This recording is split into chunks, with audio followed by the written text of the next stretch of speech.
BNP chairperson ও সাবেক প্রধানমন্ত্রী বেগম খালেদা জিয়ার লিভার প্রতিস্থাপন করা সম্ভব হচ্ছে না বলেছেন মেডিকেল বোর্ড।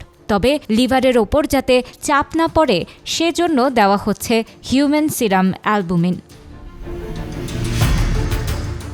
লন্ডন থেকে এক চিকিৎসক জানান, খালেদা জিয়ার শরীরে নতুন যে জটিলতা তৈরি হয়েছিল তা অনেকটা কেটেছে, পরিস্থিতি উন্নতির দিকে। স্বাস্থ্য ঝুঁকির কথা মাথায় রেখে তার শারীরিক লিভার প্রতিস্থাপন সম্ভব নয়। শারীরিক অবস্থা ভালো হলেও বয়সের কারণে এটি করা ঝুঁকিপূর্ণ।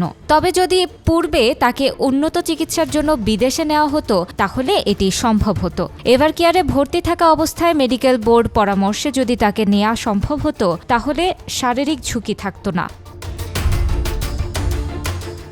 চিকিৎসক বলেন, লিভার প্রতিস্থাপনের বিকল্প হিসেবে হিউম্যান সিরাম অ্যালবুমিন দেওয়া হবে। এটি মানুষের রক্তের প্লাজমায় সর্বাধিক প্রোটিন গঠন করে। এটি দেওয়ার পর লিভারের উপর চাপ পড়বে না। মেডিকেল বোর্ড নতুন নতুন পরীক্ষা নিরীক্ষা করছে। রিপোর্ট অনুযায়ী চিকিৎসায় পরিবর্তন আনা হচ্ছে। যুক্তরাজ্য বিএনপির সভাপতি এম.এ. মালেক গণমাধ্যমকে জানান, খালেদা জিয়াকে শেষ পর্যন্ত যুক্তরাষ্ট্রে নাও নেওয়া হতে পারে। লন্ডন ক্লিনিকেই সর্বোচ্চ চিকিৎসা নিশ্চিত করা হচ্ছে।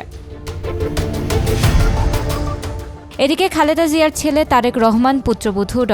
জোবাইদা রহমান ও নাতনিরা নিয়মিত হাসপাতালে আসছেন। চিকিৎসকের পরামর্শ অনুযায়ী বাসা থেকে খাবার দেওয়া হচ্ছে।